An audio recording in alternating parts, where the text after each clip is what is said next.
পিনাকি সাহেবের কোনো কন্টেন্ট আজ পর্যন্ত বাংলাদেশের মাটি, মানুষ, সংবিধান, স্বাধীনতা, সার্বভৌমত্বের প্রয়োজনে কোনো রকম কাজে আসেনি। বর্তমান বাংলাদেশে মুক্তিযুদ্ধের পক্ষে কথা বলাটা খুব বিপজ্জনক হয়ে পড়ছে। দেশে এবং দেশের বাইরে বসে বসে কমেন্ট্রি বেজ এই নিউজগুলি করছেন, এতে করে একটা বিরূপ প্রভাব পড়ছে, আমাদের বেসিক জার্নালিজমে খুব মারাত্মক ক্ষতিগ্রস্ত হচ্ছে। বিভিন্ন অশ্লীল ভাষায় মানুষের সামনে উপস্থাপন করেন, মানুষকে তারা উস্কে দেন। যেখানে কোনো তথ্য প্রমাণ ছাড়াই আকর্ষণীয় একটা থাম্বনেল দিচ্ছে শুধু ভিউ ব্যবসা করার জন্য। 1967 সালে বগুড়ায় জন্ম নেওয়া পিনাকি ভট্টাচার্য শৈশব থেকে ছিলেন সাংস্কৃতিক পরিবেশে বেড়ে ওঠা এক মেধাবী ছাত্র। কিন্তু সময়ের পরিক্রমায় তার পথচলা রূপ নেয় দ্বন্দ্ব, মতাদর্শের পালাবদল আর বিতর্কে ভরা এক জীবন কাহিনীতে। রাজশাহী মেডিকেল কলেজে পড়াকালীন তিনি যুক্ত হন বাংলাদেশ ছাত্র ইউনিয়ন ও কমিউনিস্ট পার্টির সঙ্গে, কিন্তু বেশি দিন সেই অবস্থানে স্থির থাকেননি। অচিরেই ঝুঁকে পড়েন ইসলামপন্থী রাজনীতির দিকে। অভিযোগ ওঠে জামায়াত ঘেঁষা চক্রের সঙ্গে ঘনিষ্ঠতা। গতকালকে ওই যে বাঙালি জাতীয়তাবাদ এবং জয় বাংলার লোকেরা, এদের কিন্তু গভীর বেদনার দিন ছিল এবং অনেকের জন্যই যারা 1971-কে মুক্তিযুদ্ধকে এখনো অন করে, তাদের জন্য একটু অস্বস্তিকর দিনটা। কেন জানেন? যে ঢাকা রেসকোর্স, ওইখানে জামাতে ইসলামী সভা করছে, যেখানে 7ই মার্চে শেখ মুজিব সোহরাওয়ার্দীর বডিগার্ড ভাষণ দিছিল। মুক্তিযুদ্ধের সহিকা নিয়ে প্রশ্ন তুলে তিনি হাজির করেন বিকৃত ইতিহাস, যা মুসলিম সমাজে বিভ্রান্তি ছড়ায়। এজন্যই সমালোচকেরা তাকে আখ্যা দেন ভুয়া ইসলামপন্থী, যিনি ধর্মকে নয় বরং সুবিধাকে বেছে নেন প্রতিবার।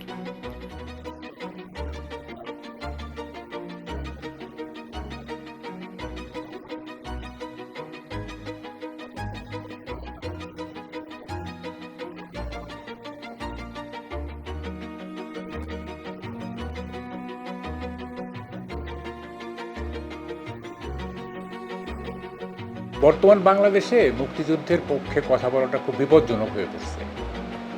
আমি যখন বলি যে মুক্তিযুদ্ধ আমাদের গর্ব, আমি যখন আমাদের বাঙালি সংস্কৃতি, বাঙালির ঐতিহ্য, বিজ্ঞান, মনস্কতা ইত্যাদির কথা বলি, তখন অনেকেই বলে যে আমি আওয়ামী লীগের দোসর। মানে আমার কোনো কথার সঙ্গে যদি আওয়ামী লীগের কোনো আদর্শ উদ্দেশ্যের মিল পাওয়া যায়, তো সেটা তো আমার দোষ না, এটা তো ইনসিডেন্টাল, তাই না?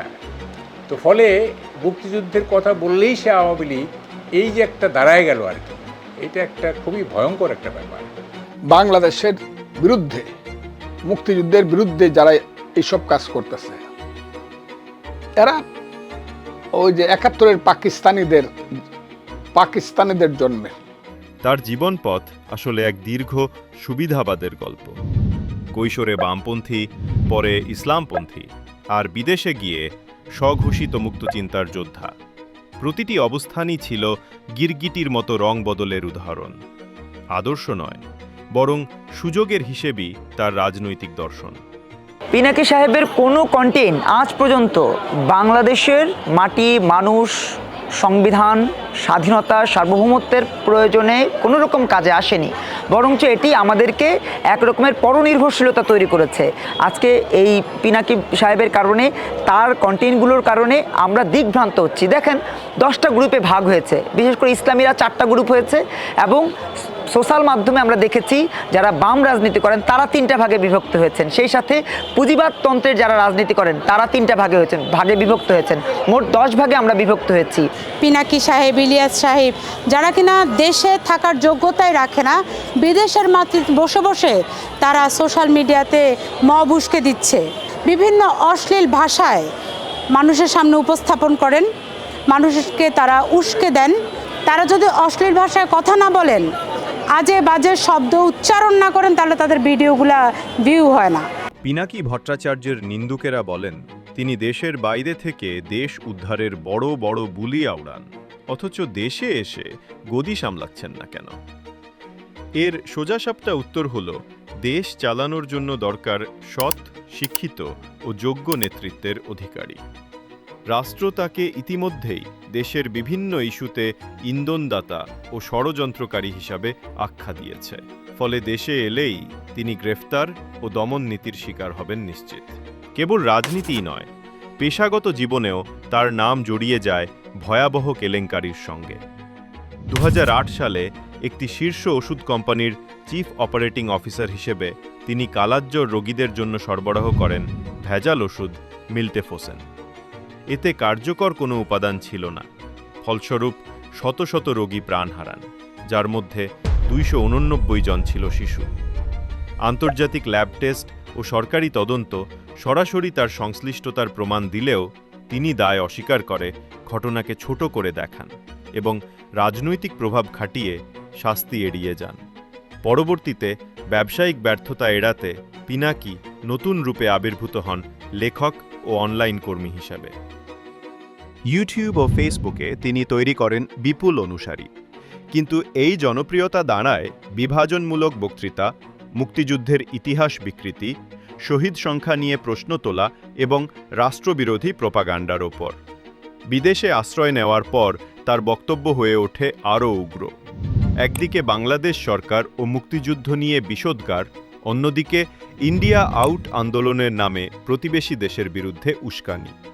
এমনকি পাকিস্তানি গোয়েন্দা সংস্থার সঙ্গে যোগসাজশের অভিযোগও ওঠে তার বিরুদ্ধে। পিনাকি ভট্টাচার্য কৌশলগতভাবে ইন্টারনেটে তার বিশাল অনুসারী ভিত্তিকে ব্যবহার করে ইউটিউব ও ফেসবুকের মাধ্যমে কোটি কোটি দর্শকের কাছে পৌঁছান, যেখানে তিনি সংবেদনশীল ঘটনা, নির্বাচনী অভিযোগ ও প্রমাণহীন তথ্য পরিবর্তন ও পরিবর্ধন করে প্রচার করেন। আমাদের প্রযুক্তিগত যে উৎকর্ষ হয়েছে, আমাদের ডিজিটাল মিডিয়া বেড়েছে, হাতে হাতে প্রযুক্তি, মোবাইল। তো আমি মনে করি যে আসলে এই যে জার্নালিজমের যে বেসিক ইথিক্স, এর বাইরে গিয়ে এই ফেসবুক নির্ভর যেই জার্নালিজম চলছে এখন, এটা আমাদের জন্য খুবই ক্ষতিকারক। এবং আমাদের ধরেন যারা সাংবাদিকতার নামে দেশে এবং দেশের বাইরে বসে বসে কমেন্ট্রি বেস এই নিউজগুলি করছেন, এতে করে একটা বিরূপ প্রভাব পড়ছে, আমাদের বেসিক জার্নালিজমে খুব মারাত্মক ক্ষতিগ্রস্ত হচ্ছে।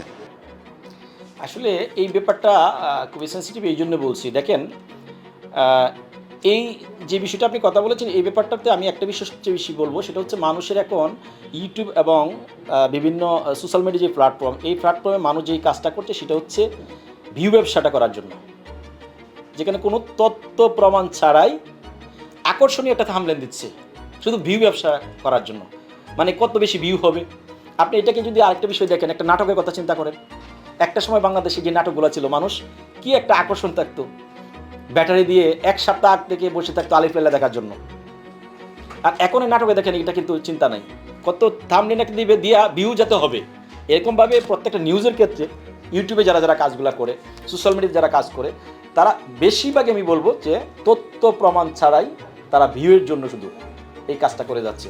নির্বাসন থেকে ছড়ানো এই বক্তব্যে প্রাধান্য পায় ভারত বিরোধী স্লোগান, উত্তেজক ভিডিও ক্লিপ ও বিভ্রান্তিকর দাবি, যা তরুণ ও অনিশ্চিত দর্শকদের দ্রুত প্রভাবিত করে, আন্দোলন ও প্রতিরোধের ধারা তৈরি করে। সমালোচকেরা মনে করেন তিনি সচেতনভাবে ভিন্ন মতকে কলুষিত করেন এবং ধর্ম, জাতীয়, ইতিহাস ও নীতিগত বিরোধকে সংবেদনশীল ইস্যুতে পরিণত করে বিভেদ উস্কে দেন। কলকাতায় দুর্গাপূজার প্রতিমার অসুর হিসেবে প্রফেসর ইউনূসের মূর্তি বানানো হইতেছে। ওরা বানাইতেছে অপমান করার জন্য। পশ্চিমবঙ্গের রাজনীতির মোটিভ নানা সময় দুর্গাপূজা প্রতিমা বানানোর সময় ব্যবহার করা হয়েছে। ব্যক্তিজীবনেও তিনি ভগ্ন ও নিঃসঙ্গ। ধর্মান্তর ও রাজনৈতিক অবস্থান পরিবর্তনের কারণে ভেঙে যায় পারিবারিক সম্পর্ক, স্ত্রী সন্তান তাকে ছেড়ে যায়। আজ তিনি প্যারিসে নির্বাসিত জীবন কাটাচ্ছেন। কখনো লেখালেখি, কখনো ইউটিউব বক্তৃতা, আবার কখনো অপপ্রচারের মাধ্যমে নিজেকে আলোচনায় রাখার চেষ্টা করেন। এবং তিনি নিজের এই ব্যক্তিগত ক্ষোভকে আড়াল করতেই সমাজে বিভ্রান্তি ছড়ানোর পথ বেছে নেন। পিনাকি ভট্টাচার্যের পুরো জীবন এক দ্বন্দ্বময় যাত্রা। বামপন্থী থেকে ইসলামপন্থী, চিকিৎসক থেকে ব্যবসায়ী, তারপর নির্বাসিত ব্লগার। প্রতিটি রূপান্তরেই ধরা পড়ে সুযোগ সন্ধানিতা। ইতিহাস বিকৃতি, ভেজাল ওষুধ কেলেঙ্কারি, ঘৃণা প্রচার, সব মিলিয়ে তিনি হয়ে উঠেছেন বিতর্কের প্রতীক। আর তার পুরো জীবনকে ঘিরে বারবার উচ্চারিত হয় একটিই অভিযোগ উঠে, তা হল নৈতিক দায় এড়িয়ে যাওয়া এবং দায়িত্বহীনতার এক নির্মম চিত্র।